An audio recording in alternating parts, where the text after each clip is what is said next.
ओम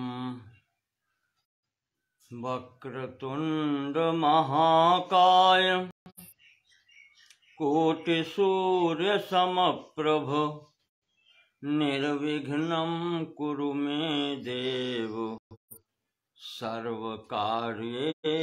सर्वदा।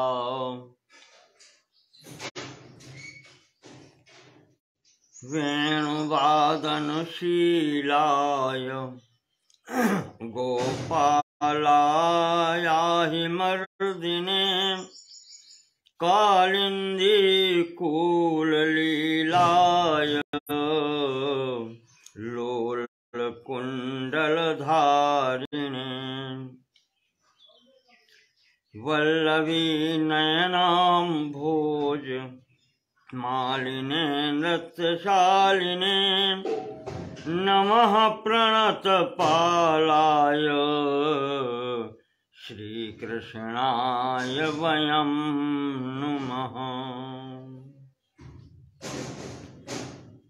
ओम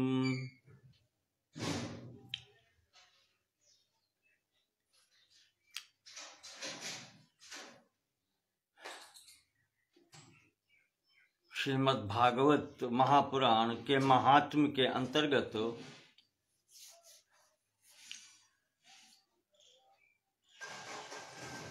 कल मैंने आपको बताया था कि देवर्षि नारद ने सनत कुमार जी की प्रेरणा से भक्ति, ज्ञान और वैराग्य के कष्ट दूर करने का संकल्प लिया।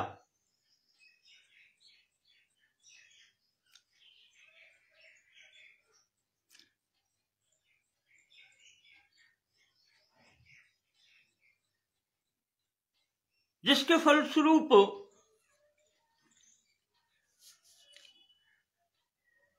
सनत कुमार जी ने नारद जी को श्रीमद् भागवत की कथा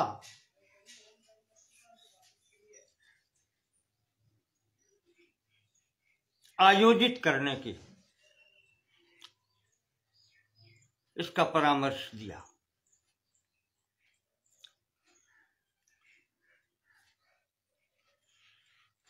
तो नारद जी ने वहीं उनके समक्ष कहा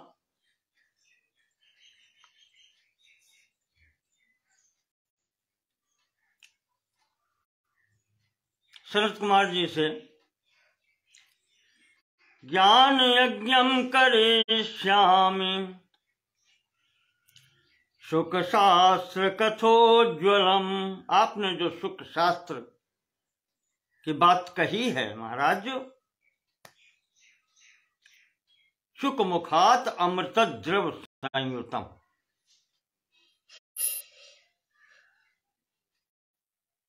महाराज सुखदेव जी के मुख से निसृत जो श्रीमद् भागवत का ग्रंथ है,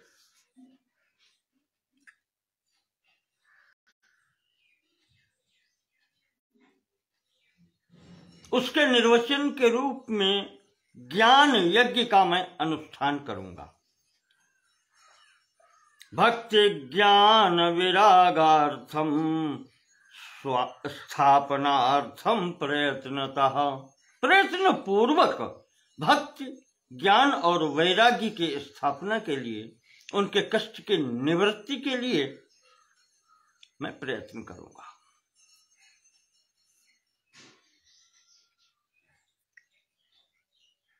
और कहते हैं कि भगवान भैया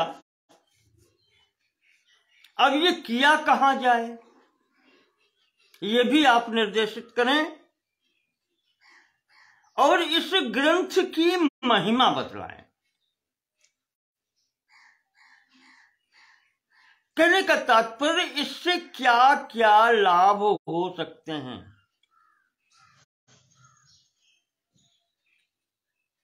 देवर्षि कहते हैं कि सांसारिक स्थिति में व्यक्ति अगर एक पैर पैर भी उठा करके आगे रखता है तो वो हानि लाभ सोच के रखता है। अगर लाभ है तो चलेगा, हानि में तो बिल्कुल जाएगा ही नहीं। तो आप लाभ बताएं, वही महात्म्य कहलाता है। इसकी महत्ता क्या है?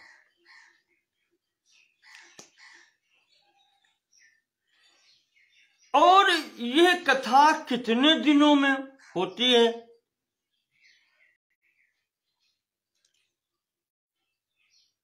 और इसका नियम क्या है? किस प्रकार से ये की जाती है?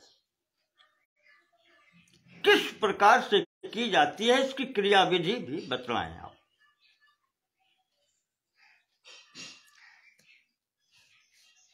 तो शरद कुमार जी कहते हैं कि नारद,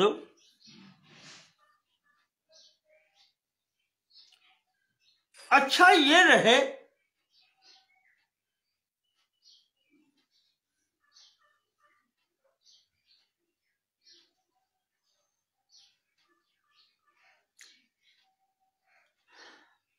गंगा द्वार समीपे तू तटम आनंद नामकम। गंगा द्वार, हरिद्वार, जहां से गंगा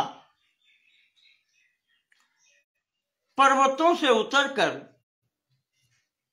समतल भूमि पर आती है, वो गंगा द्वार कहा जाता है, वर्तमान में हरिद्वार। कहा वहां आयोजन करो। यहां आयोजन में दो प्रकार के लाभ होते हैं कि जो ऊपर बैठे हुए ऋषि मुनि भी हैं, सत्संगी महात्मा, वो भी आ सकते हैं। वो वहां हिमालय में जो बैठे हैं उनको भी श्रम नहीं होगा, और जो नीचे समतल भूमि में रहने वाले भारतवर्ष के लोग हैं वो भी आ सकते हैं।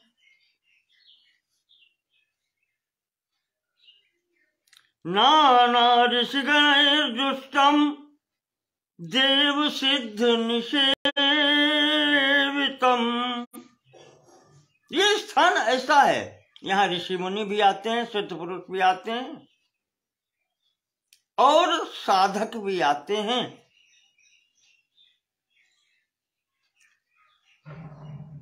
देवता भी आते हैं।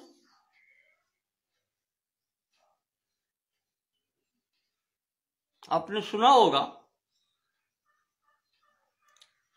कुंभ मेला होता है यहाँ पर 12 वर्षीय, 12 वर्षों के बाद में।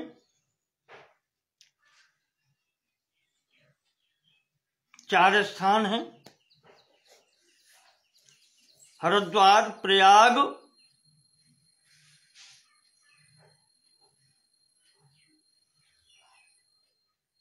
नासिक और उज्जैन। इन चार स्थानों पर श्रद्धालु आते जाते हैं। तो इस सबसे उत्तम स्थान यहां रहेगा। रम्यम एकांत देशस्थम, एक रमणीय स्थान है, एकांत भी है।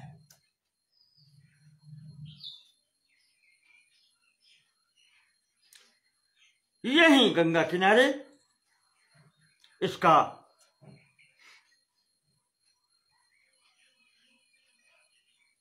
ज्ञान यज्ञ स्वया तत्र कर्तव्यो हि अप्रयत्नतः। ये स्थान ज्ञान यज्ञ के लिए अधिक उपयुक्त रहेगा। अपूर्व रस रूपा च कथा तत्र भविष्यति। वो अपूर्व रस देने वाली,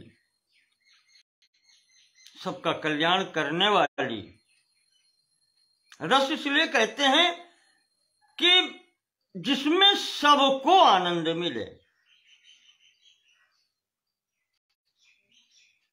मीठी वस्तु किसको खराब लगती है? सबको आनंद देने वाली है।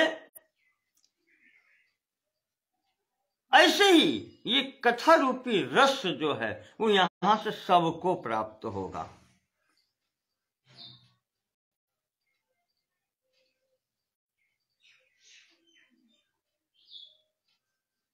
और यहीं पर उस भक्ति माता का भी आवाहन करो जो अपने दोनों पुत्रों को लेकर के तद्वयं च पुरस्कृत्य भक्ति सत्र आगमिष्यति, उन दोनों बच्चों को लेकर के अपने वो आ जाएगी।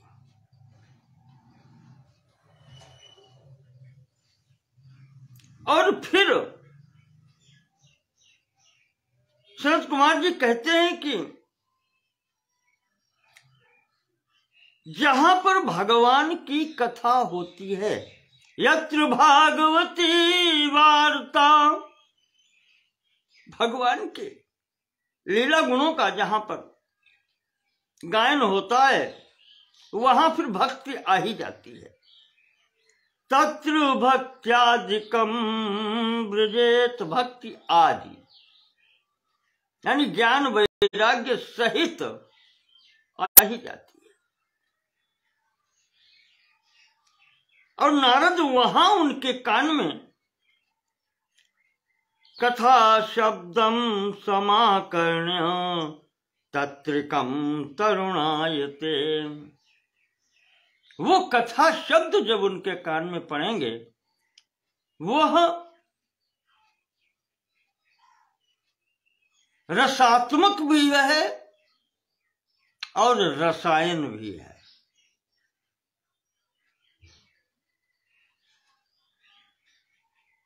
साधारण तौर पर औषधि कड़वी ही मिलती है, पर ये औषधि ऐसी है कि रसात्मिका है।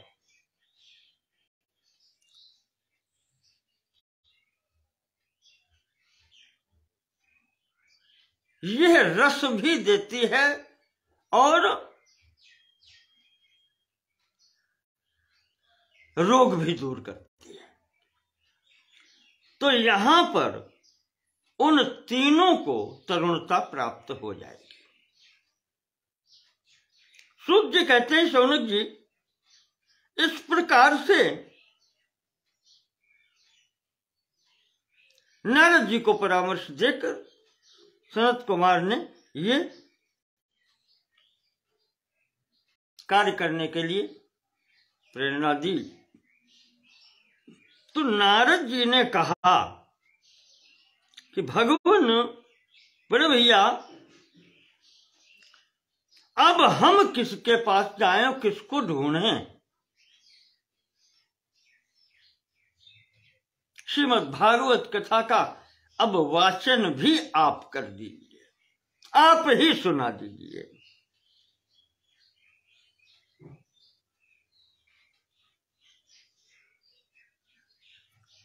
तो संतों को और क्या चाहिए?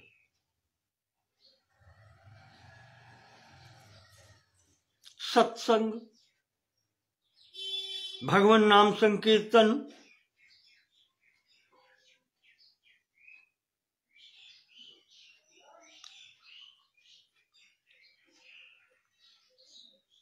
कहाँ चलते हैं? सब लोग यहां पर आते हैं। हरिद्वार में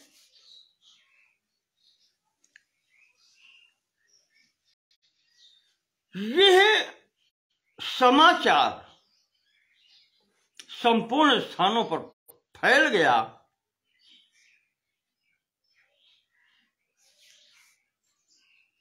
कि श्रीमद् भागवत की कथा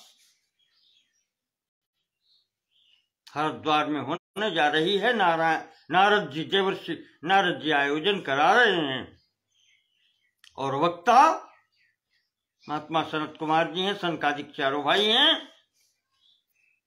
तो जैसे जंगल में आग फैलती है, इस प्रकार से चारों तरफ ये सूचना हो गई।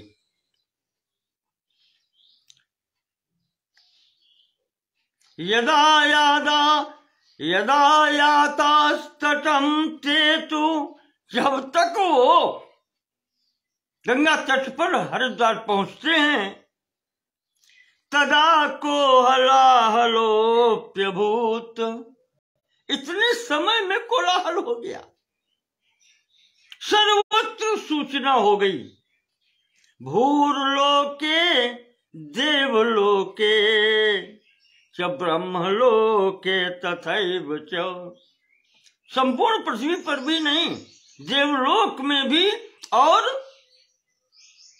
ब्रह्मा जी तक ये सूचना हो गई कि नारद जी आयोजन करा रहे हैं।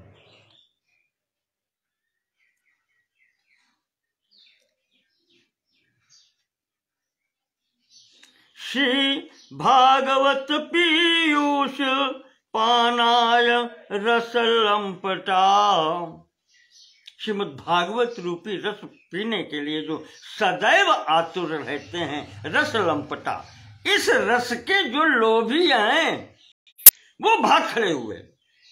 धावंतो प्याययुः सर्वे,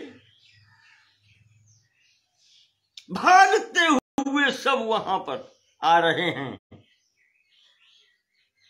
कौन कौन?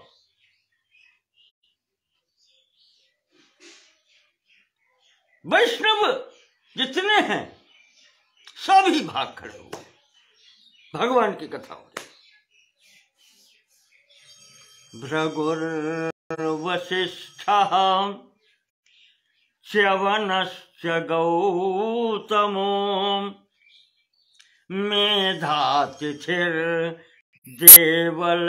देवरातौ।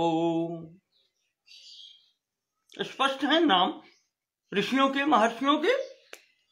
रामस्तथा, राम परशुराम जी, गाधिसुतश्च विश्वामित्र जी, शाकलो, शाकल नाम के ऋषि, मृकंडुपुत्र, मृकंडुपुत्र महर्षि मार्कंडेय जी, अत्रिज पिप्पलादा, महर्षि अत्रि के पुत्र। कौन? अत्रि जी के पुत्र, जो इस कार्य में सदैव अग्रणी रहते हैं। भगवान दत्तात्रेय, भगवान दुर्वासा और चंद्रमा मुनि।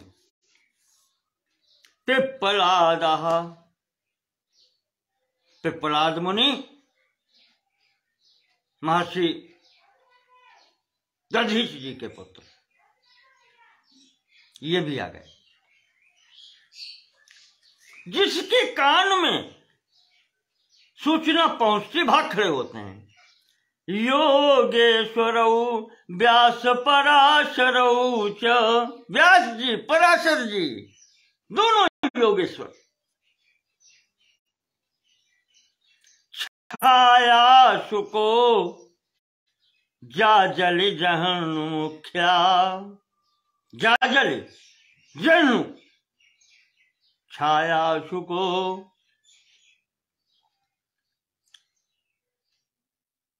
ये सब सर्वेप्यमी मुनिगणा सह पुत्र शिष्या। और ये जो महर्षि आते हैं, मुनि आते हैं, ऋषि मुनि आते हैं, सह पुत्र शिष्या, पुत्र शिष्यों के सहित आते हैं। और इतना ही नहीं, स्वस्त्रीभिराययु अति प्रणयेन युक्तः, पत्नी सहित भी आए, गृहस्थ पुरुष भी आए। ये सब सन्यासी नहीं है। ऋषि महर्षियों के जो नाम आते हैं ये सन्यासी नहीं है। जितने भी नाम गिनाए हैं सब परिवार वाले हैं।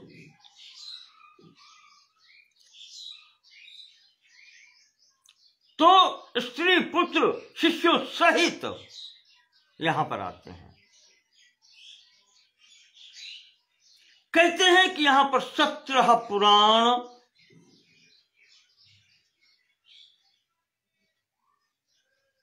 वेदांत, उपनिषद आदि वेद मंत्र आदि सब स्वरूप धारण करके, मनुष्य स्वरूप धारण करके उपस्थित हो गए। गंगाद्या सरिता सत्र, गंगा आदि सभी नदियां भारतवर्ष के सब मूर्त रूप में स्वरूप लेकर के यहां उपस्थित हो गए। पर्वत, हिमाचल, मेरु इत्यादि, विंध्य, सह्याद्री, ये सब स्वरूप धारण करके मनुष्य रूप में आकर के सब कथा सुनने के लिए आ गए।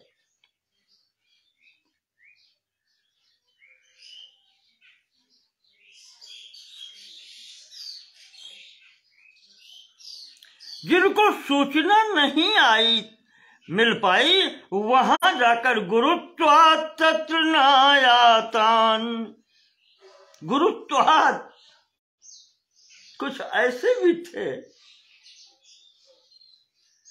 होते हैं, सब स्थान पर होते हैं, जो ये सोचते थे कि हमसे सीधे सूचना नहीं दी गई, अर्थात तो गुरुत्व मेरा भी है कुछ, मैं कुछ हूं, बस सीधी सी बात ये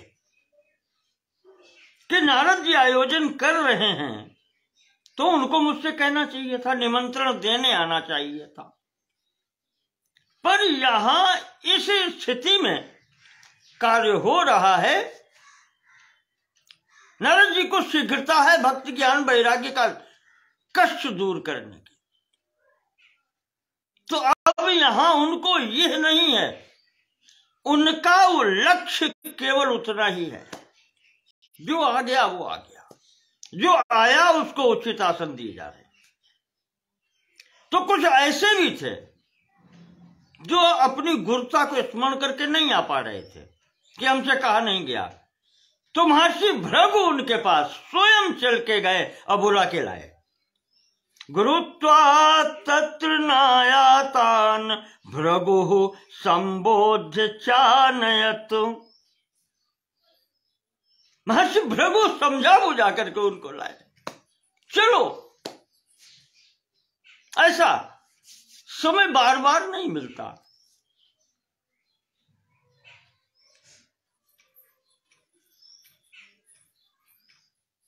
वहां पर नारद जी दीक्षा लेकर के बैठे हुए थे, सबको उत्तम आसन दिया गया, सब यहां पर बैठे। कुमारा वंदिता सर्वैर निषेधु कृष्ण तत्परा, सब ने आकर के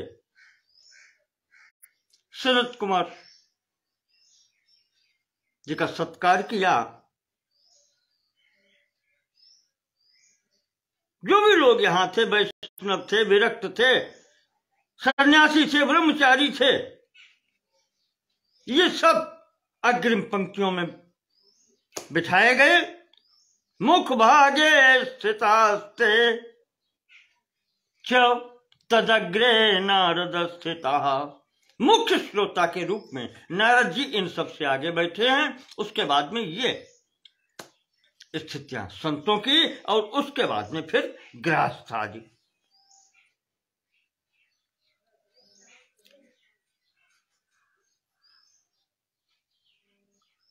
इस प्रकार से यहां पर आयोजन प्रारंभ होता है। देवतागण भी अपने विमान लेकर के वहां पर आ गए, पुष्पों की वर्षा करते हैं, वो भी कथा सुनने आ गए।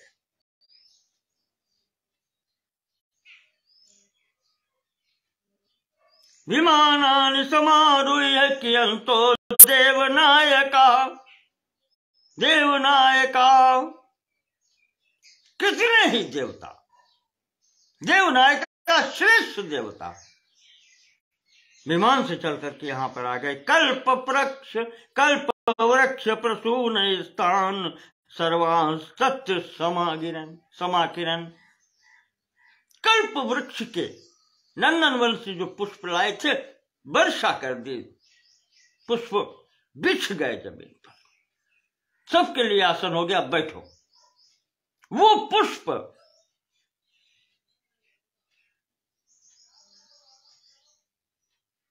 जो मनुष्य के लिए तो दुर्लभ ही है, आज वो आसन रूप में तत्र समाकिरण,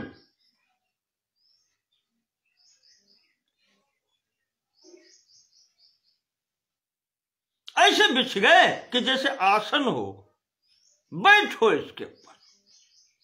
भक्त की कथा के नाम पर चलने से ये स्थिति होती है। वो पुष्प जो सिर पर भी रखने को दुर्लभ होता है, मनुष्यों के लिए तो है ही नहीं, आज वो आसन रूप में बिछे हुए हैं। वो सम्मान, वो भाग्य है भगवत कथा की श्रोता के।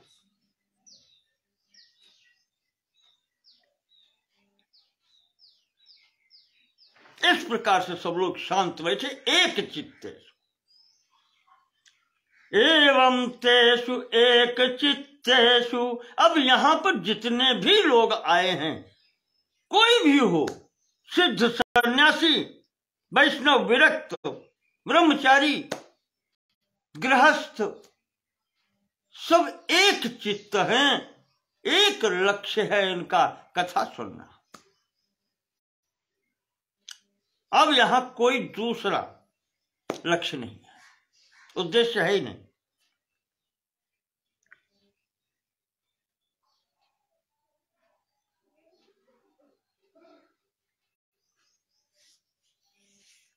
सनत कुमार जी ने कथा प्रारंभ की। सबसे पहले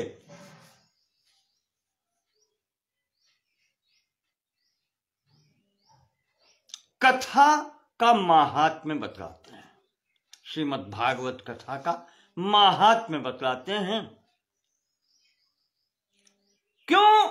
इतना बड़ा जब आयोजन होता है तो हर व्यक्ति के चित्त में एक जिज्ञासा होती है कि इससे लाभ क्या है। कलयुग, वर्तमान कलयुग की स्थिति में पाखंडी ये कहता है, जो अपने को ऐसे दिखा करके घोषित करता है कि मैं भी हिंदू हूं, मैं भी सनातनी हूं, और फिर वो ये कहता है कि शिवलिंग का दुग्धार्चन करने से लाभ क्या होता है। वो कहता है दूध का बर्बादी करते हैं, इतना तो किसी गरीब व्यक्ति को दिया जाए तो उसका पेट भरे। ये स्थिति है वर्तमान समय की।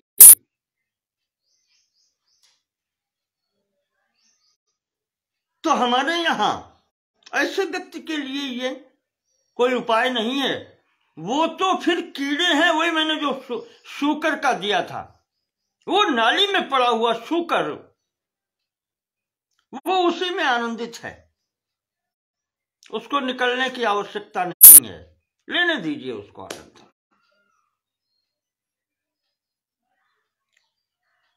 तो इस कारण से भगवान सनकादिक ऋषि, जो कुमार हैं सनत कुमार आदि ऋषि, उन्होंने कथा प्रारंभ में सर्वप्रथम इसके गुण बतलाते हैं, इससे लाभ क्या होता है। कहते हैं सदा सेव्या श्रीमद् भागवती कथा,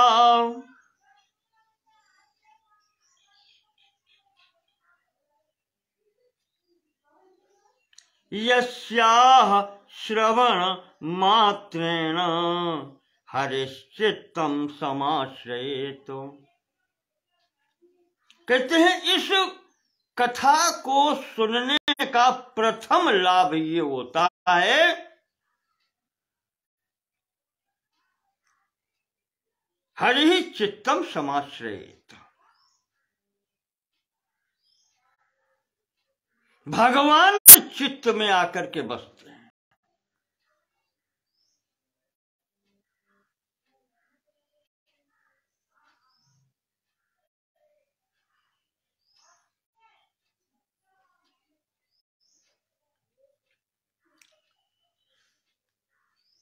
यह चित्त भगवान में रम जाता है।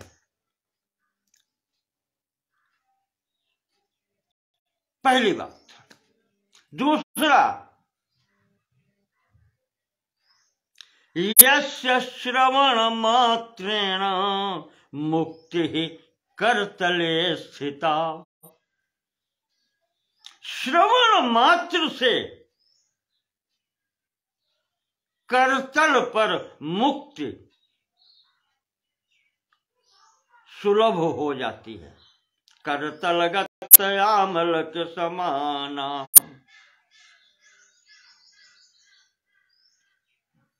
जैसे हथेली पर रखा हुआ फल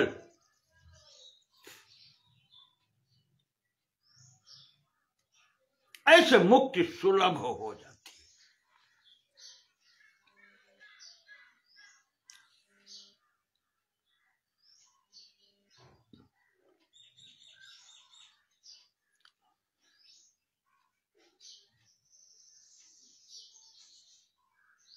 शरीर प्राप्त करने का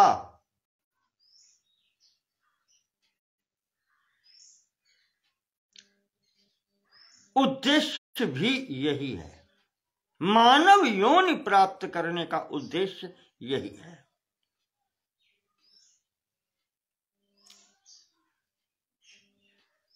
जैसे स्वस्वरूपानुसंधानम भक्तिरित्य विधीयते।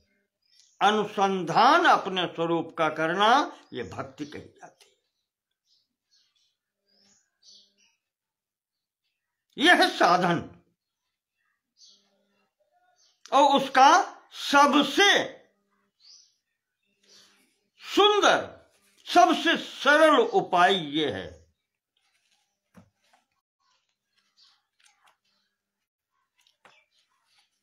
मुझे याद आता है, हमारे गुरु आदि शंकराचार्य जी ने एक पुस्तक लिखी है,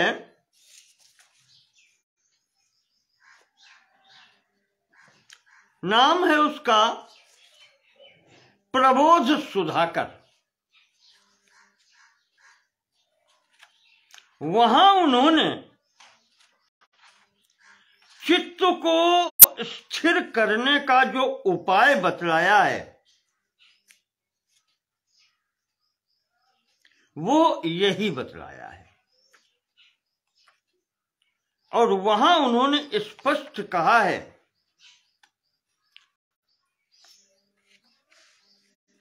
कि भगवान के चरणों का आश्रय लिए बिना ये चित्त एकाग्र नहीं होता। यही एक साधन है।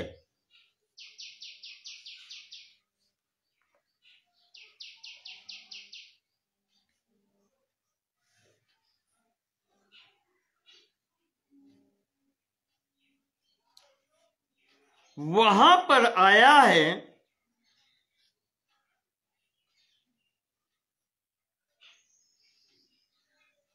चित्ते सत्वोत्पत्तौ तट दिव बोधोदयो भवति। जब चित्त सात्विक हो जाता है तब इसमें बोध उत्पन्न होता है, ज्ञान होता है। तब जब चित्त सात्विक हो जाए, शुद्ध हो जाए, तर्हेव स स्थिरः स्याद् यदि चित्तम शुद्धिम उपयाति। और जब ये शुद्ध हो जाता है,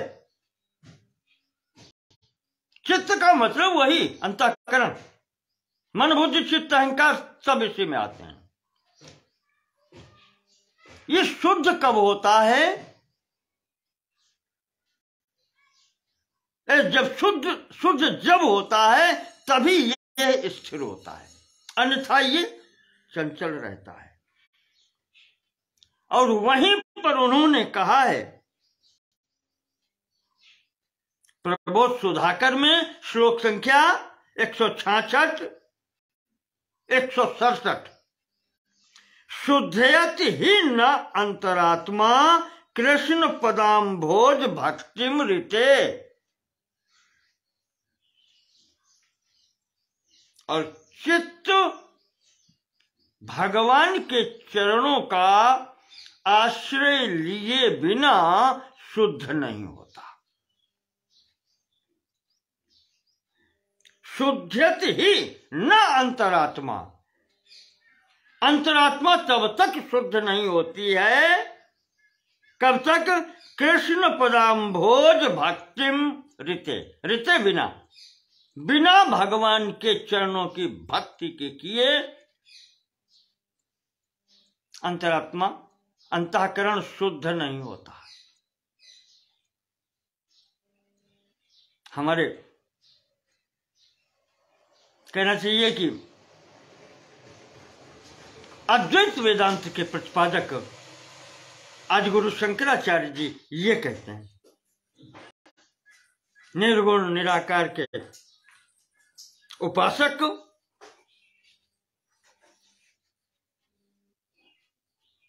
अद्वैत वेदांत के क्षेत्र में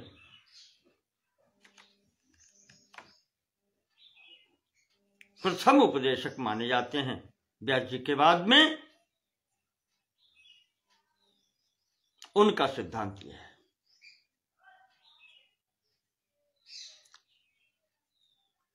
कृष्ण पदाम्भोजम भक्तिम ऋते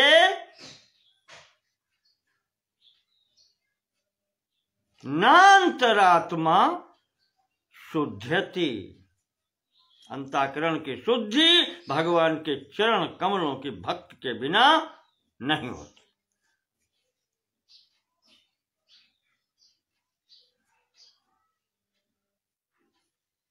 अब वो सगुण की बता रहे हैं, निर्गुण निराकार के उपदेष्टा सगुण उपासना की बात कर रहे हैं। वहां उन्होंने बहुत विस्तार से इसका दिया है। प्रबोध सुधाकर बहुत बड़ा ग्रंथ नहीं है, 257 पद्य हैं कुल।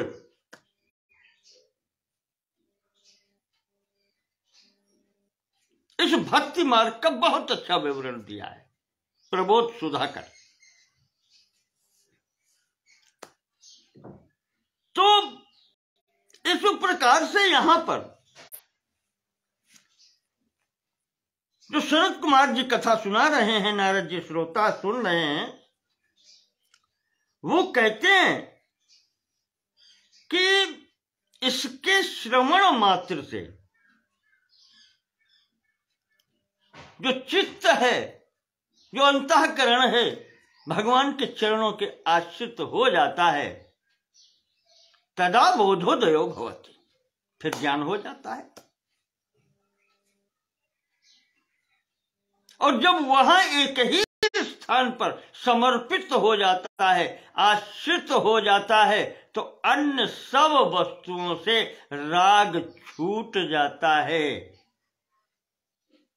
वो साधक वैराग्यवान स्वतः हो जाता है।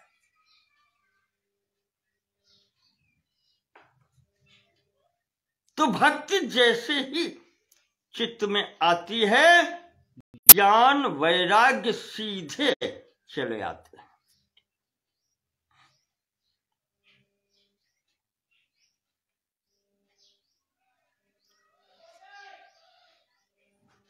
ब्रह्मा जी के पुत्र ऋषिवर कह रहे हैं, नारद जैसे ये कथा कानों में पड़ती है, यावत् कर्णगता नास्ति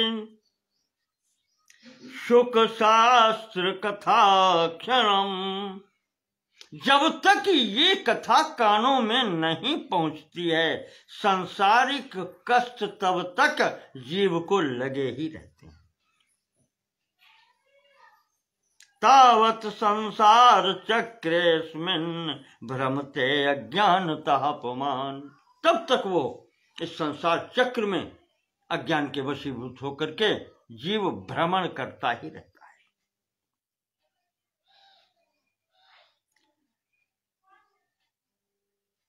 तो जब ऐसा सुगम साधन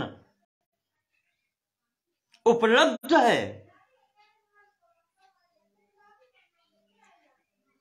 पता नहीं क्यों ये जीव इधर उधर भटकता घूम रहा है।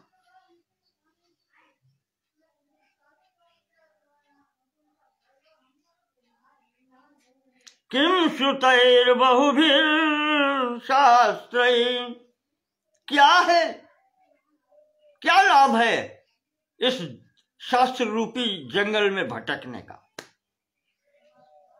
बहुत से शास्त्रों का अध्ययन करने की क्या आवश्यकता है? पुराणस्य भ्रमावहै, शास्त्र पुराण ये अटवी है, भटकने की क्या जरूरत है? इस सागर एकम भागवतम शास्त्रम मुक्तिदानेन गर्जते, जहां केवल एक शास्त्र श्रीमद् भागवत रूपी एक शास्त्र मुक्ति दान के लिए सक्षम है। गर्जते, गर्जना कर रहा है। गर्जना कौन करता है? वन में मृगराज एक होता है केवल, और सब उसके नीचे।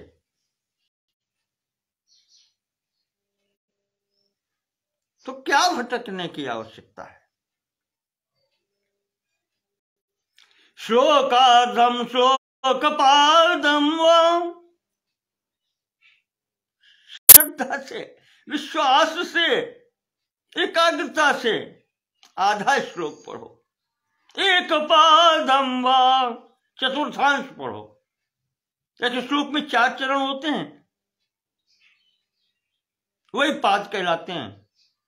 आधा श्लोक पढ़ो, श्लोकार्धम या पादम, चतुर्थांश पढ़ो, एक शब्द पढ़ो, इतना ही पर्याप्त है। जन्म कोटि शतम पापम नश्यते नात्र संशयः, करोड़ जन्म को पापों को नष्ट करने की क्षमता इस शास्त्र में है।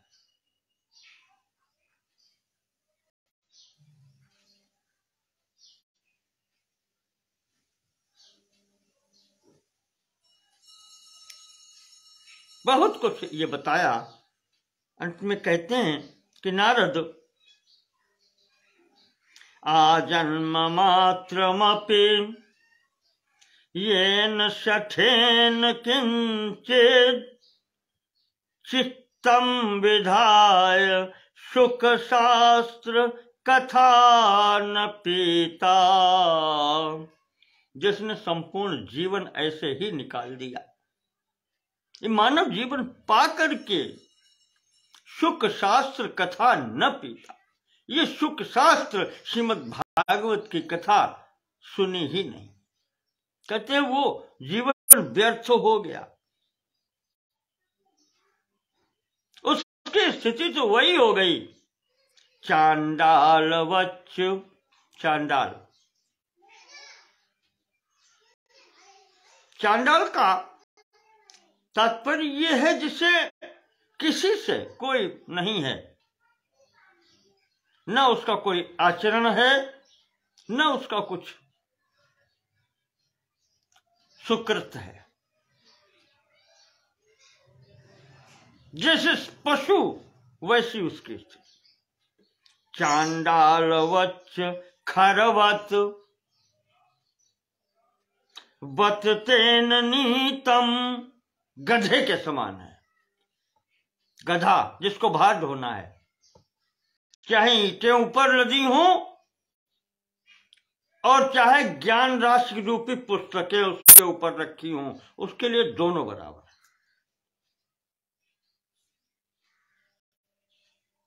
और चांडाल वही मनमाना आचरण करने वाले। ये स्थिति है। जीवन पाने का लाभ क्या मिला? मिथ्या स्वजन्म जननी जन दुख भाजा, अपनी माता के गर्भ में रह करके उत्पन्न होकर के उस मां को कष्ट देने के अतिरिक्त उन्होंने जीवन में किया क्या? जननी दुख गर्भ भाजा, जननी जन दुख भाजा। केवल उस माता को कष्ट देने के अतिरिक्त और उसने किया क्या?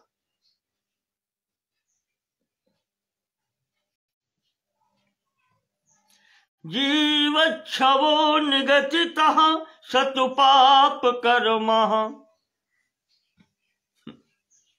ऐसा व्यक्ति तो जीवित भी मरे के तुल्य है।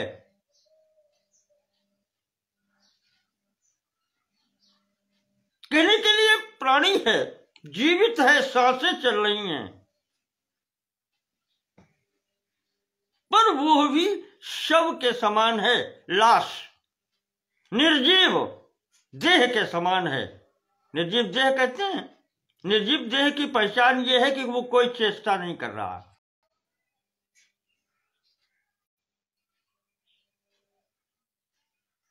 कुत्ते नोच के खा जाए, कुछ भी हो, उसमें कोई चेष्टा नहीं होती, कोई उसकी हानि होती रहे, उसे कोई चेष्टा नहीं होती। यही स्थिति यहां पर इस जन्म पाए हुए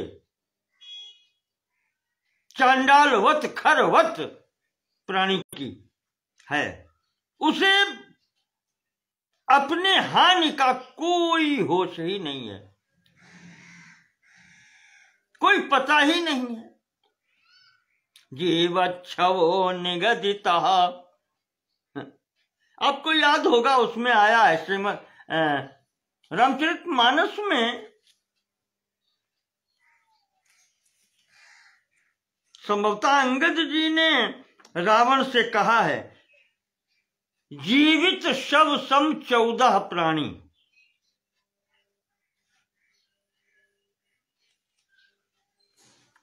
वहां पर उन्होंने 14 प्रकार के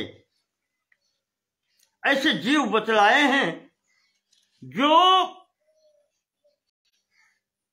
जीवित होते हुए भी जिनकी स्थिति निर्जीव की भांति है, वो जीवित नहीं है, उनकी गिनती मरने के तुल्य है।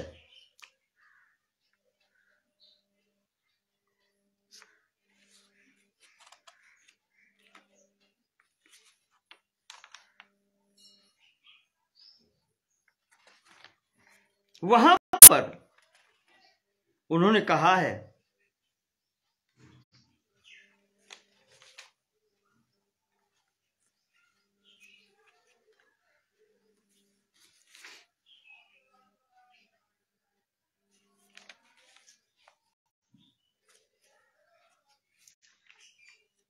अंगद ने कहा है या हनुमान जी ने कहा है, वो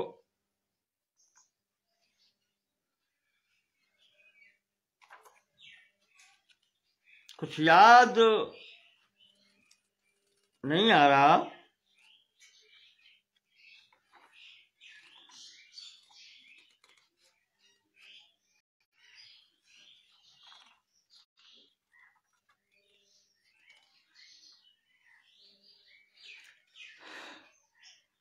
तो वहां पर उन्होंने यही बताया है, विष्णु भगत न, ये भगवान का जो द्रोही है उसमें आया है, वो भी जीवित शव है।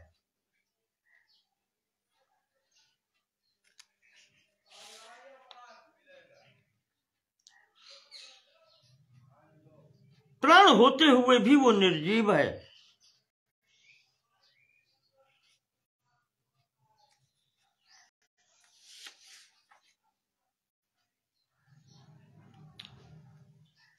संत विरोधी, कामी, ये इस प्रकार से वहां पर आए, 14 प्रकार के बतलाए गए। विष्णु भगत श्रुति संत विरोधी, ऐसे करके आए हैं 14 प्रकार के। ये जीवित होते हुए भी मरे के बराबर है। तो वही यहाँ पर कहा गया है कि जिसने ये कथा नहीं सुनी, ये न श्रुतम सुख कथा वचनम न किंचित जीवच्छवो निगदितः सतुपाप कर्मा। जिसने सुख शास्त्र की कथा ये नहीं सुनी, श्रीमद् भागवत कथा नहीं सुनी, वो कहते हैं जीवन पा करके भी वो निर्जीव के तुल्य है। धिक्तम नरम पशु समम, ऐसे वो फिर मनुष्य नहीं है, वो पशु के समान है, वो पशु ही है। भूवि भार रूपम, वो पृथ्वी का भार है। एवं वदंति दिव्य देव समाज मुख्या, अच्छे भले लोग, देव समाज तक के, देवकोट के लोग उसकी निंदा ही करते हैं।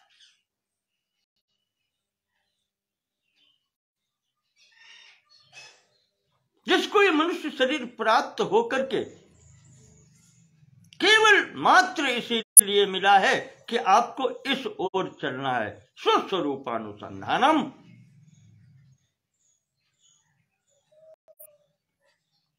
और जो स्वस्वरूप का अनुसंधान हो जाए तो ब्रह्म स्वरूपानुसंधानम,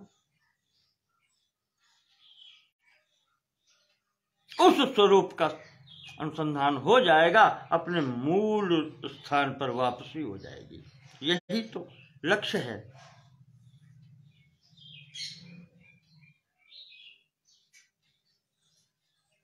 और इन शास्त्रों का, इन ग्रंथों का उपदेश यही तो है। कहां भटक रहे हो? जहां से आए हो वापस वहीं चलना है, जितना शीघ्र पहुंच सको पहुंचो। इस शरीर परमात्मा की ओर से आपको आमंत्रण पत्र के रूप में मिला है। यह आमंत्रण पत्र है, निमंत्रण पत्र है। इस ऐसे निमंत्रण को पाकर के भी यदि उधर न चले तो सोकृत निंदक मंदमति आत्माहन गति जाए। जोन तरह भवसागर नर समाज असपाय, सोकृत निंदक मंदमति आत्माहन गति जाए। जो आत्महत्या करने वाले की गति होती है वो व्यक्ति के स्वयं की गति होती है। जो इतना साधन पाकर के एक महात्मा हुए हैं, उन्होंने लिखा है कहीं, इस मार्ग पर चलने में तुझे कष्ट क्या है।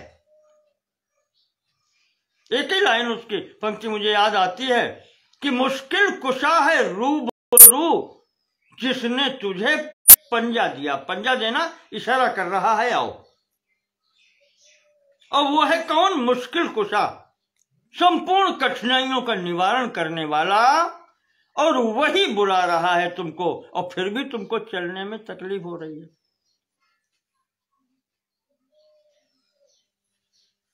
परमात्मा कौन है? मैंने कल भी आपको पहले भी कहा था, सद चित आनंद। वहां न कष्ट है न दुख है, उसके पास है ही नहीं, वो कहां से देगा। वो केवल इसे चाहता है कि तुम आओ उसकी तरफ, और वो बुला रहा है। आमंत्रण पत्र आपको इस शरीर के रूप में दे दिया है, यही एक साधन है, इससे ही तुम आ सकते हो। कुकर शूकर पशु पक्षी तिर्यक इन शरीरों से तुम नहीं जा सकते।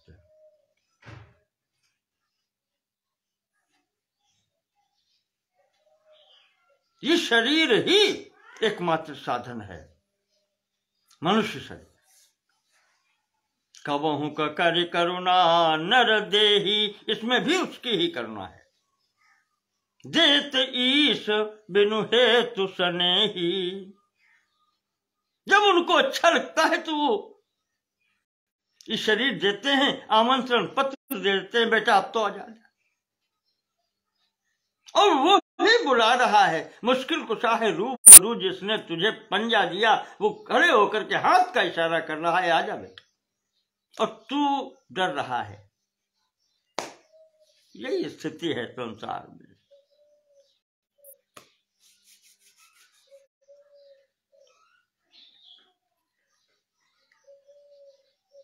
तो सुरत कुमार जी कह रहे हैं कि नारद, संसार की स्थिति ये है, यहां प्राणी बातें तो खूब करता है,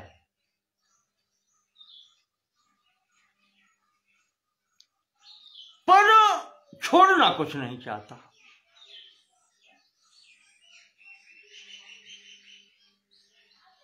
दोनों विपरीत ध्रुव हैं। ईश्वर एक तरफ है, संसार एक तरफ है।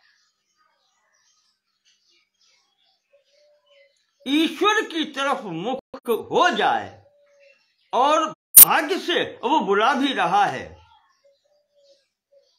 चलो संसार अपने आप छूट जाएगा, छोड़ना ही नहीं पड़ेगा। पर नहीं छोड़ना चाहता, वो पीछे देख रहा है। पार्टी इधर ज्यादा है, माल इधर ज्यादा है, उधर तो वो अकेला खड़ा है, क्या कैसे जाएगा? छोड़ने की इच्छा ही नहीं है। इसी को कहते हैं मुमुक्षु। मुमुक्षु नहीं है वो, और जब तक मुमुक्ष नहीं होगा तब तक नहीं होता। इच्छा नहीं है, प्रथम दिन ही आपको बताया था। अगर दुख छोड़ने की इच्छा है तो दुख छूट जाएगा, और जो इच्छा ही नहीं है, श्रीमद् भागवत के 7वें स्कंद में महर्षि नारद जी ने ही युधिष्ठिर को बताया है कि इस मनुष्य की स्थिति यही है, दुखे च सुख मानिनः, ये दुख में ही सुख मानता है।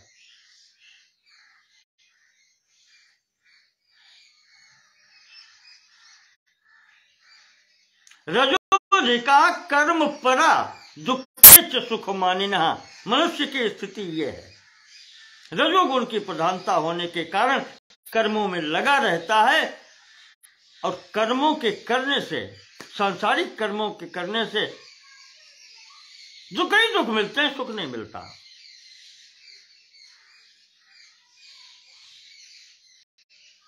पर ये दुख में भी सुख मानता है।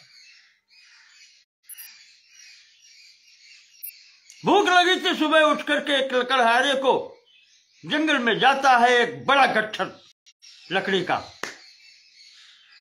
बांधता है, लेकर के सोचता है कि लेकर चलेंगे बाजार में बेचेंगे, अपना भी पेट भरेगा, परिवार का भी भरेगा।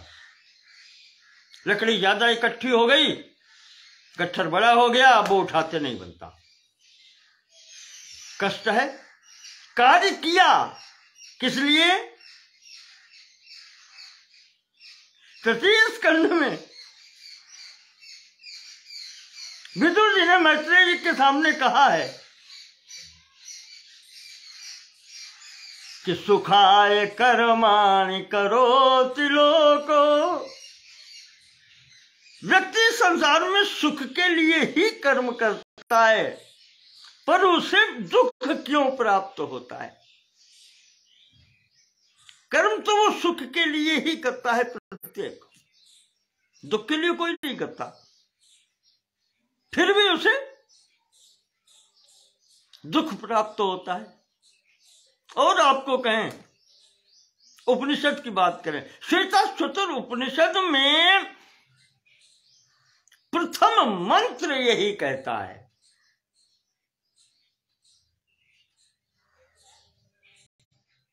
प्रथम मंत्र यही कह रहा है, किम कारणम ब्रह्म कुतस्म जाता। वो ब्रह्म क्या है और हम कहां से आए हैं, और अंत में उसमें यह है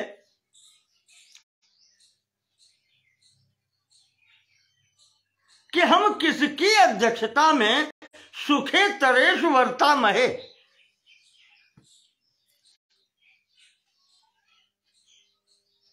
सुख इतरेशु, सुख के इतर यानी दुख, हमें दुख क्यों प्राप्त होता है?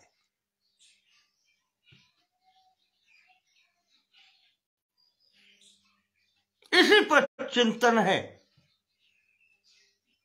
उपनिषद विद्या ज्ञान मार्ग का चिंतन बस इसी पर तो है, और संपूर्ण कार्य ज्ञान कर्म वैराग्य भक्ति सब इसी पर है।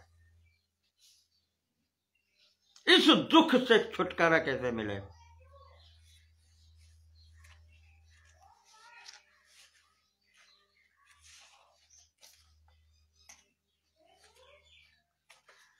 वो कौन सी स्थिति है, वो क्या है ऐसा कि सब व्यक्ति सुख के लिए कार्य करते हैं पर उसे दुख अधिक मिलता है और सुख बहुत कम मिलता है?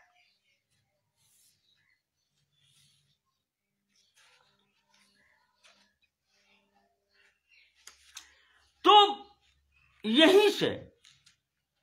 यही है उसका।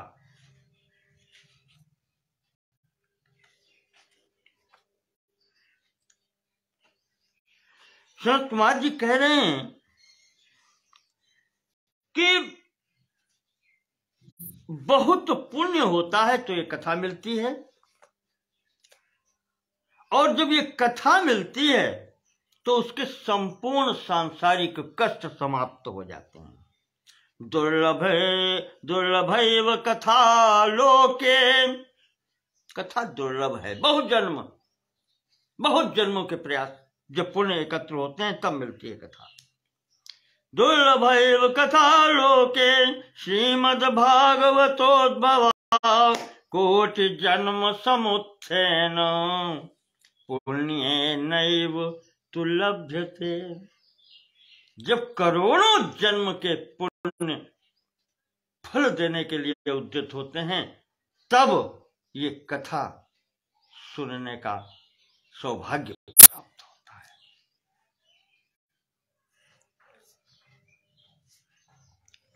इसलिए सनत कुमार जी कहते हैं संपूर्ण वहां जो मंडली है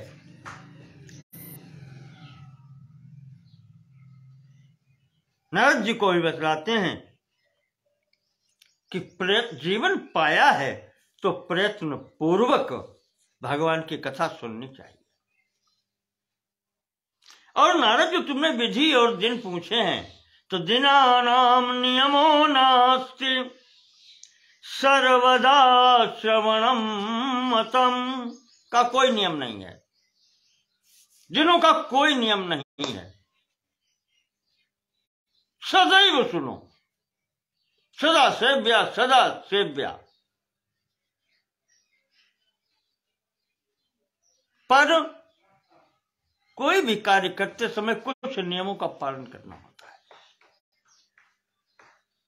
सत्येन ब्रह्मचर्येन, ये तो सब पालन करना ही पड़ेगा। सर्वदा श्रवणम मतम, मनुष्य होने की निशानी ही ये है। आपको थोड़ा सा चित्त बताते हैं। योग दर्शन के में जो यम बतलाए गए हैं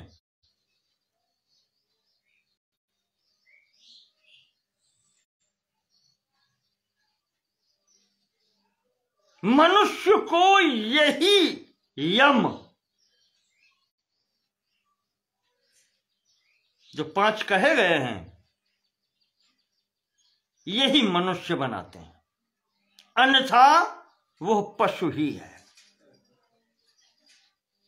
मनुष्य मात्र को इन यम का पालन करना हो, वो कहीं हो, किसी भी, चाहे धर्म में हो, मजहब में हो, संप्रदाय में हो, मनुष्य को मनुष्य अगर बनना है तो उसके लिए ये 5 यम जो बतलाए गए हैं,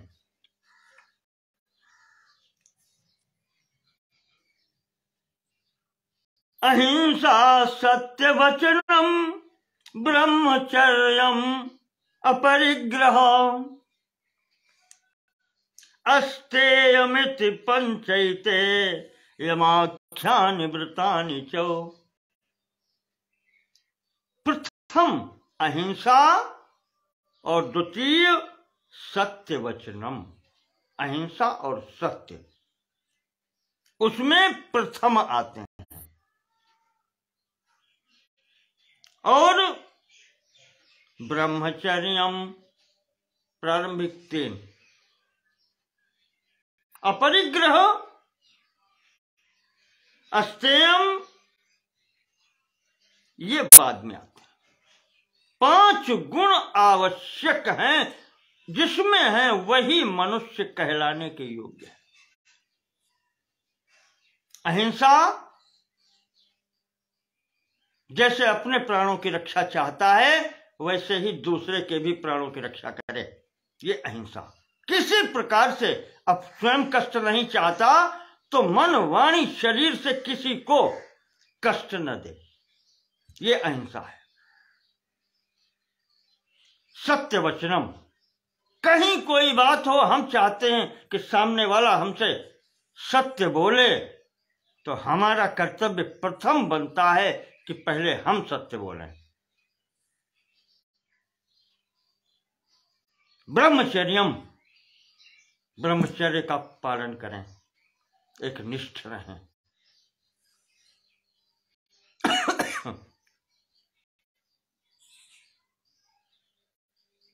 ब्रह्मचर्य भी जड़ है, मूल है अपने चारों आश्रमों के लिए। ब्रह्मचर्य, गृहस्थ, वानप्रस्थ, संन्यास, चारों में ब्रह्मचर्य का पालन होता है। तो ब्रह्मचर्य की आवश्यकता है। और अपरिग्रह, परिग्रह न करें, एकत्र करने की प्रवृत्ति। अगर हम आवश्यकता से अधिक रखते हैं तो निश्चित है कि किसी दूसरे का हिस्सा हम ले रहे हैं। आवश्यकता से अधिक मेरे पास है, ये प्रदर्शित करता है कि किसी व्यक्ति के पास उसकी आवश्यकता की पूर्ति भी नहीं हो पा रही है, क्योंकि उसके हिस्से का भी मेरे पास आ गया है। यह है अपरिग्रह। और अस्तेयम, चोरी, छल कपट जिसको कहते हैं, चोरी न करना, यह भी गुण है। हम चाहते हैं कोई मुझसे छल या कपट न करे, तो हम भी किसी के साथ नहीं करेंगे। ये 5 गुण जिसमें होते हैं वही मानव कहलाने का अधिकारी है, अन्यथा मनुष्य नहीं, फिर तो वो पशु है।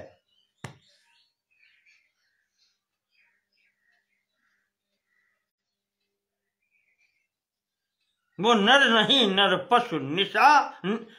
वो मछली संजय ने कहा है, वो नर नहीं, नर पशु निरा और मृतक समान है। वही यहां पर आया है।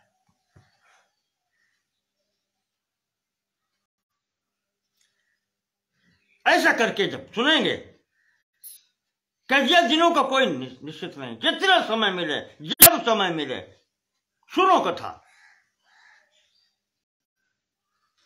वक्ता मिल जाए, कथा सुनो, न मिल जाए स्वयं अध्ययन करो।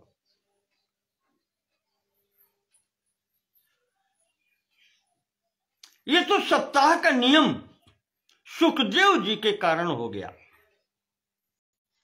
क्योंकि उनके जीवन में 7 ही दिन शेष थे और सुखदेव जी ने संपूर्ण सार उनको 7वें दिन में रख करके उनका उद्धार कर दिया। इस कारण से सप्ताह की परंपरा चली आ रही है, अन्यथा जिना नाम नियमो नास्ति। कलेर दोष बहुत्वाच सप्ताह श्रवणम मतम।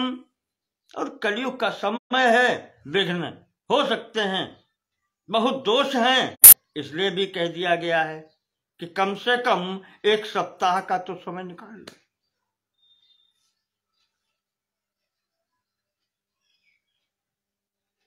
ये समय ऐसा है कि तपस्या नहीं हो सकती, योग साधना नहीं हो सकती, समाज की तो बातें दूर है। तो यही एक साधन कर लो। अनायासेन तत्सर्वम सप्ताह श्रवणे लभेत। अगर सप्ताह श्रवण कर लिया तो अनायास बिना किसी परिश्रम के वही लाभ हमको यहां भी मिल जाता है। ये जब कहा तो शौनक जी कहते हैं सूत जी से कि सनत कुमार जी ने बहुत अच्छी बात कही, आश्चर्य है।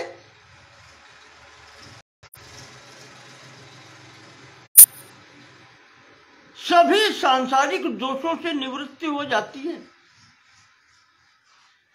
इससे बढ़ के और क्या लाभ हो सकता है।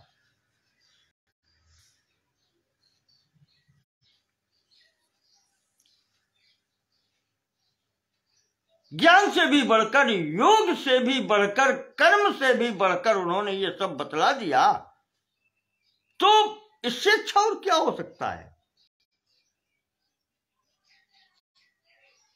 निश्रेयसे भागवतम पुराणम, श्रीमद् भागवत का पुराण ये इस प्रकार से कल्याण करने वाला है, ये तो आश्चर्य की बात हो गई। सूत जी कहते हैं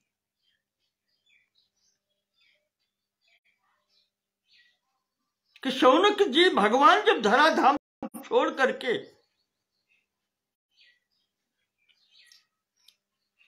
अपने स्वधाम गए थे, यहां पर जाते जाते उनसे उद्धव जी ने कहा था कि महाराज आप चल रहे हैं तो हमें भी लेकर के चलिए, क्योंकि आपके जाने के बाद में कलयुग आ जाएगा, फिर मैं यहां क्या करूंगा, आपके बिना मैं यहां क्या करूंगा। आगतोयम कलिर्घोरो भविष्यन्ति पुनः खरा, जब ये कलयुग आ जाएगा तो वहां तो सब दुष्ट चित्त वाले ही होंगे, यहां हम रहेंगे कैसे। ये पृथ्वी किसके आश्रित रहेगी। प्रभु आप जा रहे हैं,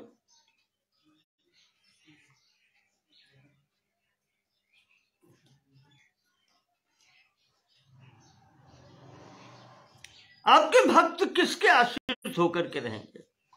पृथ्वी कहां जाएगी और हमको भी साथ लेकर के चलिए। मैं यहां किसके आलम्बन में रहूंगा, किसके आश्रित होकर के, ये सब लोग किसके आश्रित रहेंगे। तो कहते हैं भगवान ने चलते चलते उद्धव जी को उपदेश दिया है, जिस श्रीमद् भागवत के 11 स्कंद में आएगा। और स्वकीयम यद भवेत् तेजः तच्च भागवते दधात, और भगवान ने जो अपना तेज था, संपूर्ण तेज, इस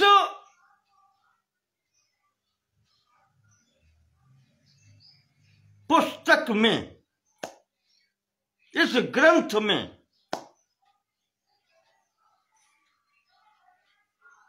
दे दिया था। तिरोधाय प्रविष्टोयम श्रीमद् भागवतार्णवम, इस श्रीमद् भागवत रूपी अर्णव में, सागर में अपने तेज का तिरोधान कर दिया, इसी में समर्पित कर दिया। तेनेयं वाङ्मयी मूर्ति प्रत्यक्षा वर्तते हरे।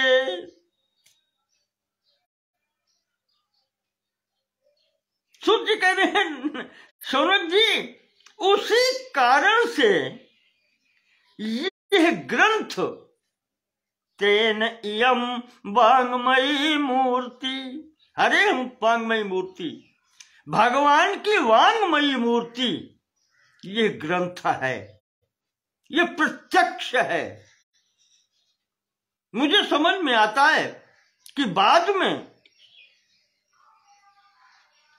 सिख पंथ में जो नानक जी के साथ में प्रारंभ हुआ, उन्होंने ये सनातन धर्म की दीक्षा लेकर के ये जो चलाया, समयानुसार वो समय ऐसा था कि जिसके अंतिम गुरु महाराज गोविंद सिंह जी ने घोषित कर दिया कि मेरे बाद अब कोई गुरु परंपरा में नहीं होगा, और उन्होंने अपने उस ग्रंथ को ही प्रत्यक्ष गुरु घोषित कर दिया। ऐसे ही हमारी समझ में यहीं से प्रेरणा मिली उनको कि तेने अम्बांगमयी मूर्ति प्रत्यक्षा वर्तते हरे, कि इसमें जो कुछ बतलाया गया है सब भागवत है, भगवान का होने के नाते भागवत है। और कहते हैं इसमें उन्होंने अपना तेज भी समाहित कर दिया, स्वयं भी इसी रूप में प्रतिष्ठित हो गए।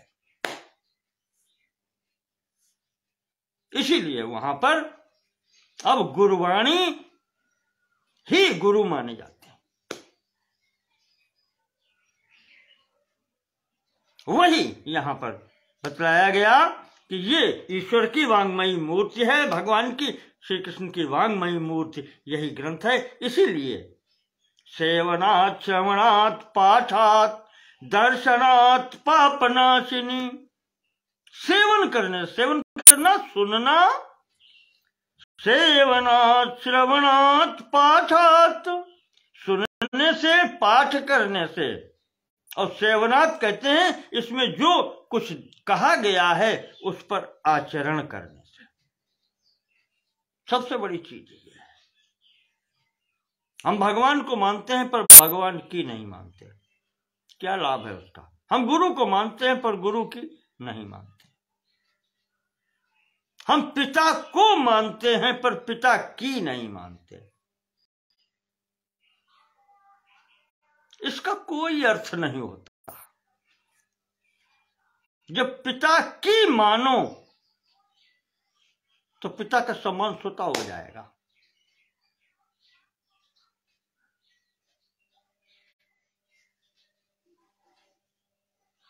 गुरु को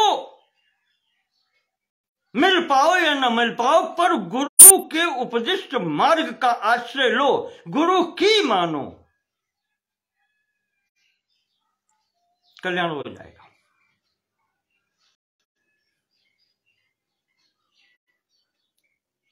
हम अपने से बड़े का रख करके आरती पूजन तो खूब करते हैं पर उसकी नहीं मानते, उसको मानेंगे उसकी नहीं मानते,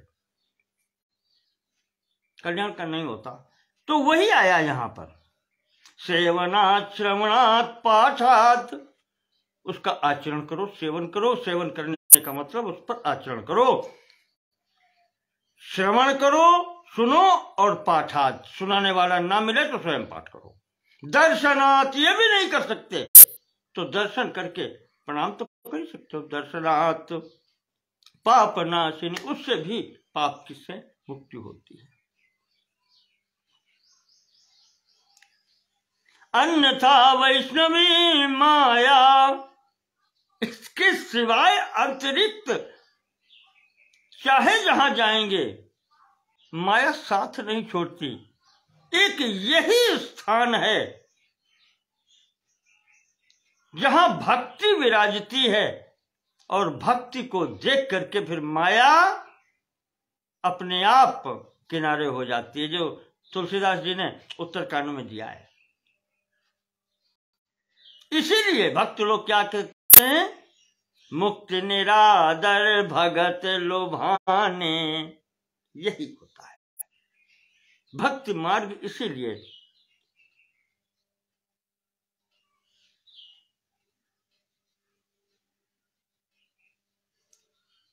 इस मार्ग में कोई हानि नहीं होती, कभी हानि नहीं होती। मैंने कल भी आपको कहा था, भक्ति दो प्रकार के, मार्जारी या वानरी।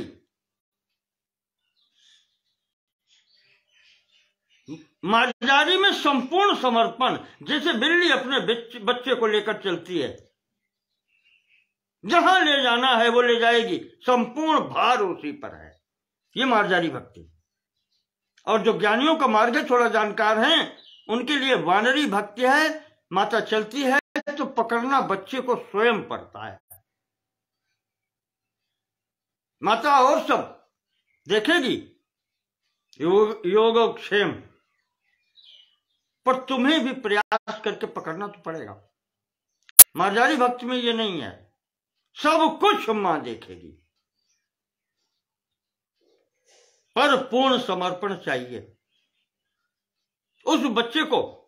जब वो लेकर, वही तो दांत है मुंह में, उसी से शिकार करती है मां और उसी से बच्चे को लेकर चलती है। बच्चे को वह नहीं रोता। तो ये उसकी स्थिति है। अन्यथा वैष्णवी माया, अन्य मार्ग पर जाएंगे तो ये माया आपको परेशान कर देगी।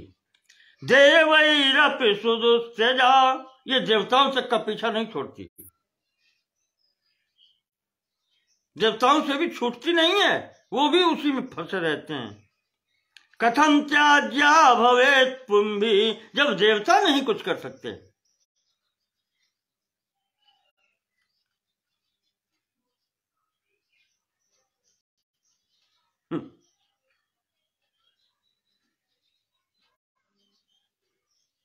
रामचरितमानस उत्तरकांड में आया है, गरुड़ जी जिस समय नागपाश भगवान राम का काट के जाते हैं, संदेह हो गया उनके चित्त में, ये कैसे भगवान है जो भगवान कहे जाते हैं, अवतार कहे जाते हैं। नारद जी से पूछने पहुंच गए। नारद जी ने जो समस्या सुनी उनकी, तो नारद जी कहने लगे कि जही बहुबार नचावा मोई, सोई व्यापी विहंगपति तोई। तुम भले ही उनके वाहन हो विहंगपति गरुड़ जी, अरे इसने मुझे जाने कितने बार नचाया है।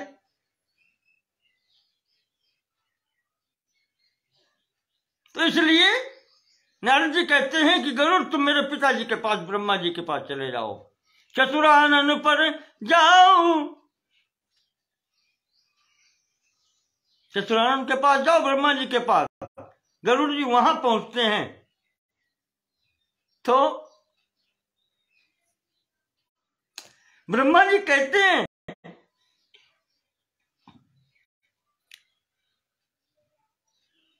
कि गरुड़ जी हमारे बस की भी बात नहीं है, हम भी तो उसी में भटक रहे हैं। शंकर जी के पास जाओ, वो बताएंगे। अब तीन ही स्थान है, नारद जी के बाद में उन्होंने वहां भेजा, वहां उन्होंने शंकर जी के पास भेज दिया। अब शंकर जी अब क्या कहें, तो शंकर जी भी वो भी पढ़ चुके हैं इसके फेर में, फंदे में। तो वो कहते हैं कि मिले ओ गरुड़ मार्ग महमोही। अब उस बेचारे सीधे क्या कहें, वो कहते हैं गरुड़ तो मुझे रास्ते में मिल गए, मैं कहीं और जा रहा हूं, मैं सत्संग के लिए जा रहा हूं, तो अब मैं इतनी कैसे तुम्हें क्या बतलाऊं। तो मैं भी एक परामर्श देता हूं कि तुम चले जाओ नील पर्वत पर, वहां कथा हो रही है, काकभूषुंड जी कथा कह रहे हैं, वहां चले जाओ। खग जाने खगही कह भाषा। पार्वती ने पूछा कि आपने क्यों नहीं बताया, वहां भेज दिया। तो कहते हैं कि हमने इसलिए भेज दिया कि खग जाने खगही के भाषा, उसके उपयुक्त वक्ता वही है जो उसको समझा सकता है। हर व्यक्ति का गुरु निश्चित है, जैसे सब कुछ निश्चित है दुनिया में, इसलिए व्यक्ति का गुरु भी निश्चित है। श्रीमद् भागवत में बहुत बड़ी लिस्ट आती है, अष्टम स्कंद में संभवतः बहुत लंबी लिस्ट है कि इतने महात्मा, ही नारद सरीखे महात्मा केवल शिष्य ही खोजते घूम रहे हैं। और समय का फेर वो देखिए कि यहां शिष्य बन नहीं पाते और हम गुरु खोज रहे हैं। तुम गुरु खोज सकते हो, अगर तुमने खोज लिया गुरु तो बड़े तुम हुए कि गुरु हुआ। तुम तो गुरु हो गए। फिर तुमने जान लिया ये गुरु है मेरा। अरे गुरु को तुम जान गए तो तुम बड़े कि वो बड़ा। याद रखो, गुरु को तुम नहीं जान सकते। दायित्व गुरु का है कि वो योग्य शिष्य खोज लेता है, तो योग्यतम शिष्य बनने का प्रयास करो।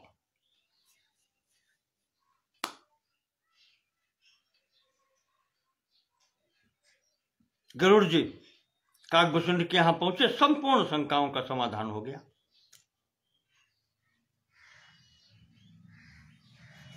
तो ये स्थिति बनती है।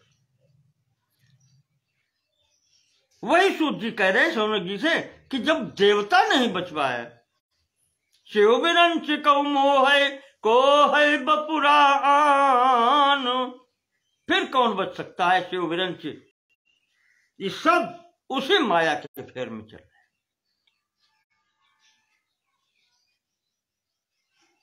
तो सूत जी कहते हैं, एवं नगाह श्रवणो रुधर्म प्रकाश्यमाने ऋषि सभायाम आश्चर्यमेकं समभूत तदानीं तदुच्यते संसणु शौनकत्वम्।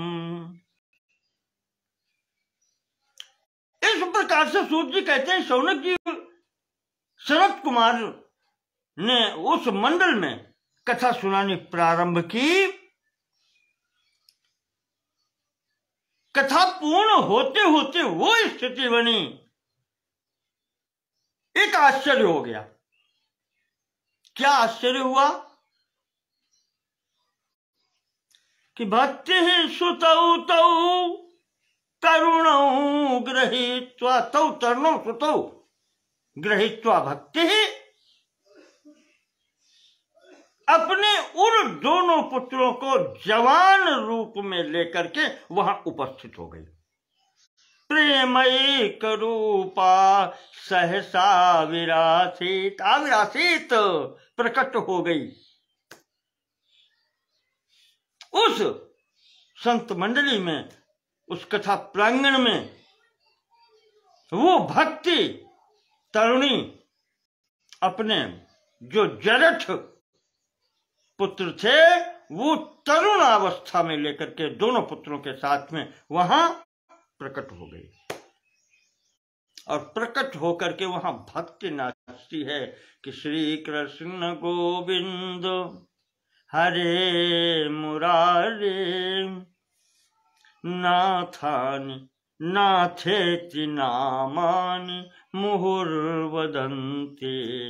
हे कृष्ण श्री कृष्ण गोविंद हरे मुरारे, हे नाथ नारायण वासुदेव। इस प्रकार से गाती हुई वहां पर देवी भक्ति अपने दोनों पुत्रों के साथ में आ गई।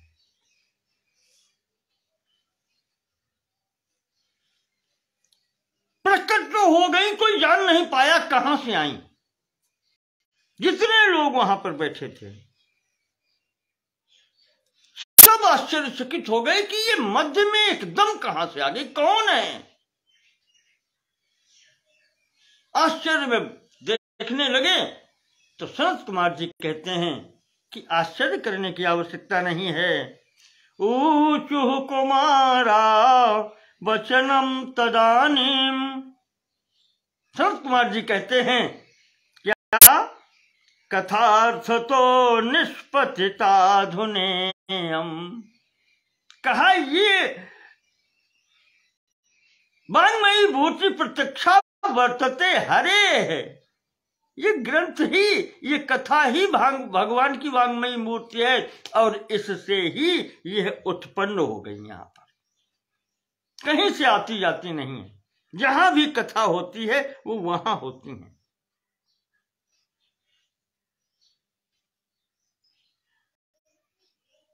कथा अर्थ तो निष्पतिता अधुनेयम।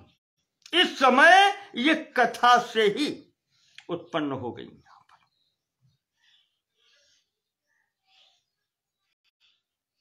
इस प्रकार से सब देखते हैं और इधर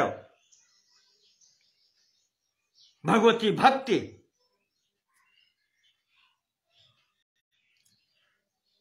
एवं गिरह सा ससुता निशम्य,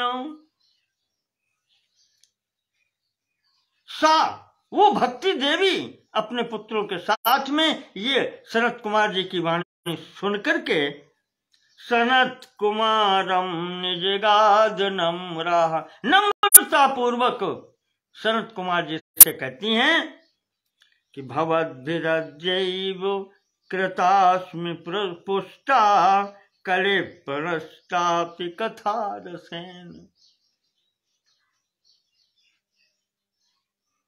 कहती हैं कि आपने तो हमारा उद्धार कर दिया। आज कली दोषों के कारण जो हम बिल्कुल नष्ट हो रहे थे, कले प्रस्तापि, कलियुग के दोषों के कारण हम बिल्कुल नष्ट होने की स्थिति में थे, तो भवद्भी कथा रसेन पुष्टा कृता,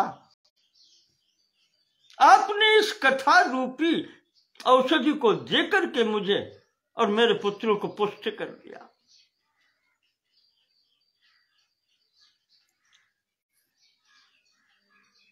तो क्वाहम तु तिष्ठाम्यधुना ब्रुवन्तु, इसलिए प्रभु अब आप ही निर्देशित करें कि अब हम रहें कहां। जब आपने हमें ये औषधि दे ही दी, हम पुष्ट हो गए, तो हम ऐसी जगह नहीं जाना चाहते, फिर हमारी वैसी ही दुर्दशा। तो भगवती भक्ति देवी पूछती हैं कि हम अब कहां जाएं, आप ही बताओ। आपने मेरा दोष, आपने मेरा दुख दूर किया है, तो आप रहने के स्थान दीजिए। क्वाहम तु तिष्ठामि अधुना ब्रुवन्तु, अब आप ही बतलाएं कि अब हम कहां रहें। तो ये पूछने पर वो ब्रह्म कुमार जो हैं, सनकादिक ऋषि, वो कहते हैं देवी भक्तेषु गोविंद स्वरूप कर्त्री प्रेमैक धर्त्री भवरोग हंत्री, तुम अपने को इतना दीनहीन क्यों मानती हो? आप अपने को इतना दीनहीन क्यों मानती हो? आप तो भगवत प्रिया हैं, आपका ये गुण है गोविंद स्वरूप कर्त्री, कि भक्त को भी भगवान से मिला देती हैं। गोविंद स्वरूप करती, गोविंद के स्वरूप को प्राप्त कराने वाली। प्रेम एक धरत्री, उनके हृदयों में प्रेम उत्पन्न करने वाली। भवरोग हंत्री, संसारिक कष्टों का निवारण करने वाली आप हैं। तो सात्वं च तिष्ठस्व सुधैर्य संश्रया निरंतरम वैष्णव मानसानि, इसलिए मेरा विचार आप ये है कि आप उन्हीं भक्तों के हृदय में रहें जो इस मार्ग के चलने वाले हैं। आप उनके हृदय में निवास करें।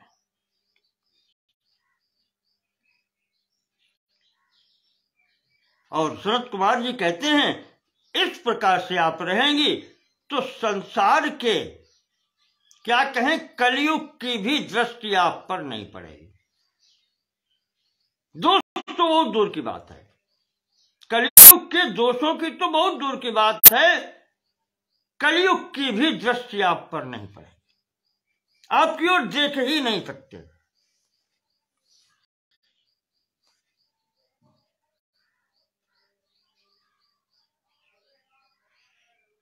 और देवी तुम शोक मत करो, अरे तुम तो वो हो जहां तुम्हारे आने पर तो फिर भगवान को भी नंगे पैर दौड़ना पड़ता है,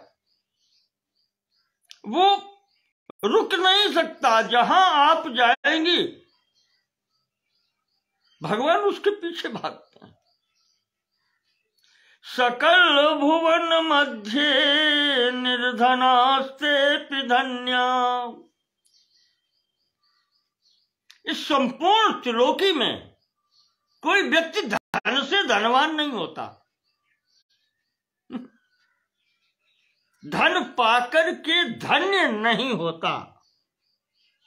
निर्धनाते धन्या। धन न होने पर भी व्यक्ति धन्य कब होता है?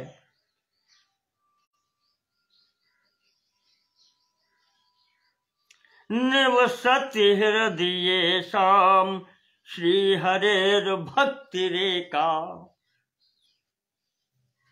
जिनके हृदय में भगवान की भक्ति निवास करती है।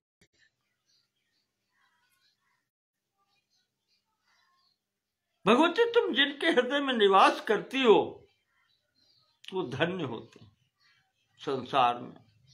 वही तो व्यक्ति वास्तव में जीवित है। अन्यथा तो बता दिया, जीवन शवो, सांस चल रही है पर वो जीवित नहीं है, वो शव के समान है।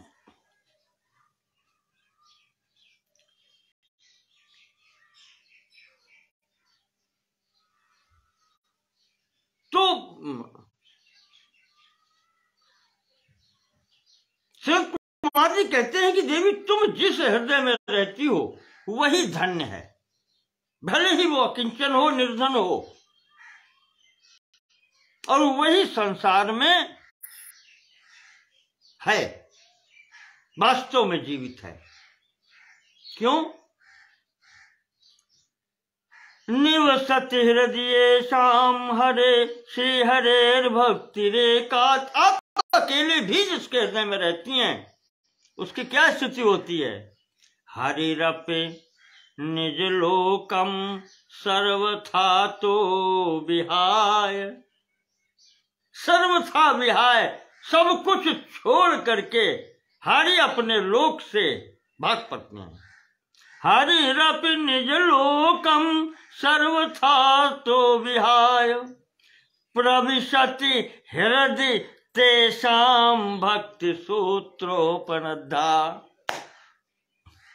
जहां आप होती हैं वो आपके सूत्र में बंधे हुए हरि को वहां आना ही पड़ता है। वो बंधे चले आते हैं पीछे।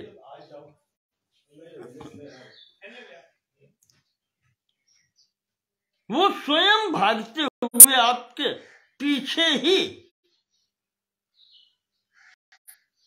चले आते हैं। जिसके हृदयों में आप रहती हो हरि को वहां आना ही पड़ता है, भगवान को वहां आना ही पड़ता है। तो सकल भुवन मध्य निर्धनास्ते धन्या। निवसति हृदयेषां श्री हरेर भक्ति रेखा। आप अकेली जहां रहती हैं, हरिरपि निज लोकम सर्वथा तो विहाय। भगवान भी अपने लोकों को, लक्ष्मी ऐश्वर्या सब छोड़ करके, भाग करके, प्रविशति हृदय तेषां भक्ति सूत्रोपनद्धा।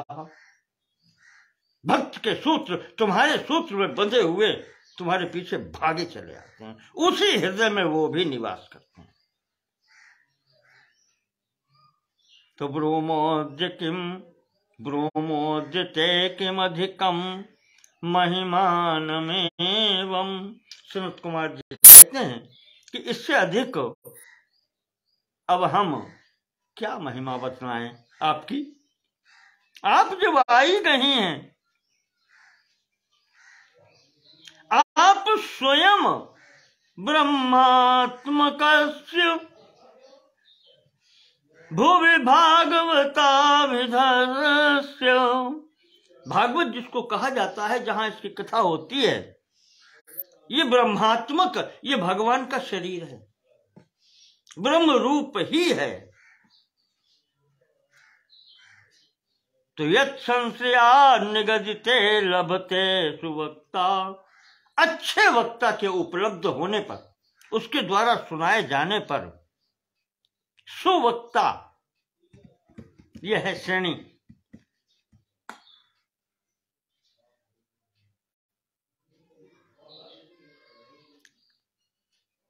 जो जहां पर अच्छा वक्ता मिल जाए और उसके द्वारा सुनाए जाने पर श्रोतापि कृष्ण समतामलमन्य धर्मई, समताम अलम अन्य धर्मई, अन्य सब धर्मों की फिर कोई आवश्यकता नहीं रह जाती। अलम पर्याप्तम, यही पर्याप्त है। वो श्रोता और वो वक्ता दोनों धन्य हो जाते हैं जो इस प्रकार से इस श्रीमद् भागवत भगवान के शरीर रूपी ग्रंथ की आराधना करते हैं। वक्ता सुना करके और श्रोता सुन करके दोनों कृष्ण रूप हो जाते हैं।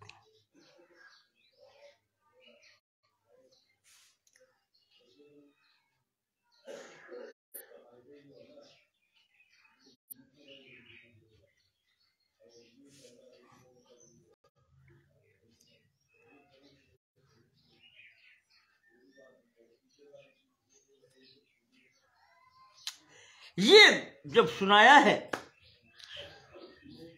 महाराज सनत कुमार जी ने, सूत जी कहते हैं कि यहां पर जब भक्ति देवी आई हैं तो यहां पर भगवान स्वयं प्रकट हो गए। उद्धव अपने परिचरों के साथ में संपूर्ण उनके समक्ष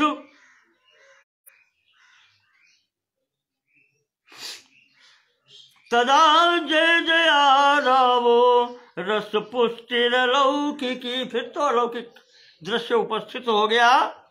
चारों तरफ जय जयकार होने लगी। चूर्ण प्रसून वृष्टि मुहु शंकर भूत, चारों तरफ से फूलों की लाजा इनकी वृष्टि होने लगी और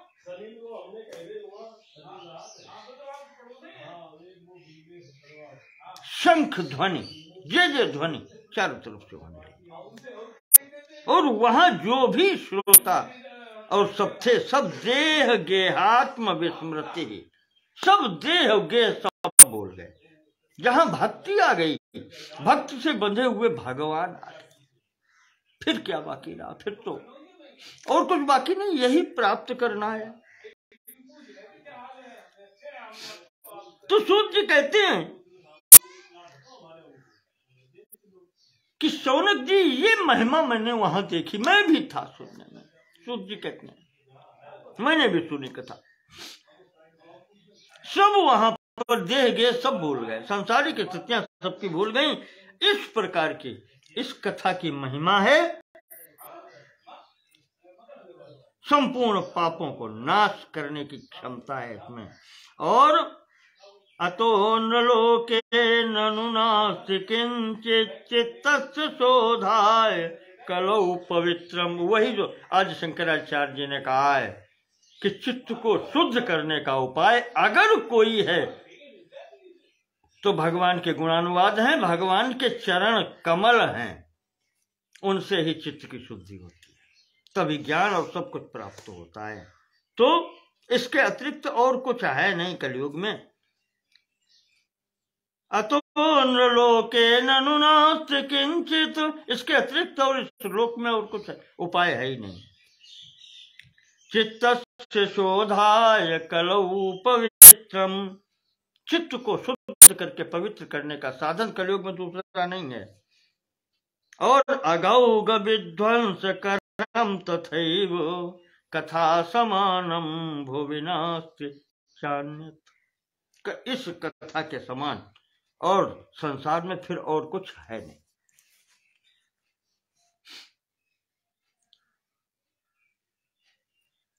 इस प्रकार से उपसंहार किया है। यहां पर अपनी बात का उन्होंने कथा की स्थिति बताई सनत कुमार की, नारद जी ने सुनी भक्ति और ज्ञान वैराग्य सब पुष्ट हुए। इसके आगे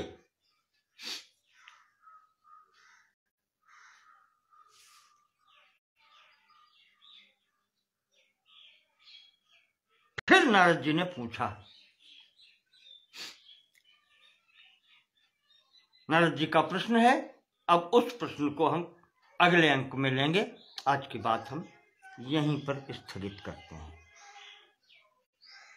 नारद जी ने आगे पूछा है कि इससे किन किन लोगों का उद्धार हुआ, कैसे कैसे लोगों का उद्धार होता है। मनुष्य बहुत वो लाभ की बात कर रहे हैं ना। नारद जी अपने लिए नहीं कर रहे, संसार के कल्याण के लिए कर रहे हैं।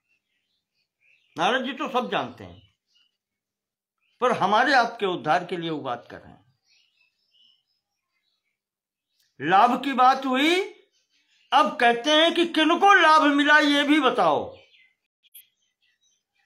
आप कह तो देते हैं कि प्राणियों का उद्धार हो जाता है, ऐसा कोई पाप नहीं जिससे छुटकारा न दिला सके, भगवत प्राप्ति हो जाती है, इतनी बड़ी बात आप कहते हैं,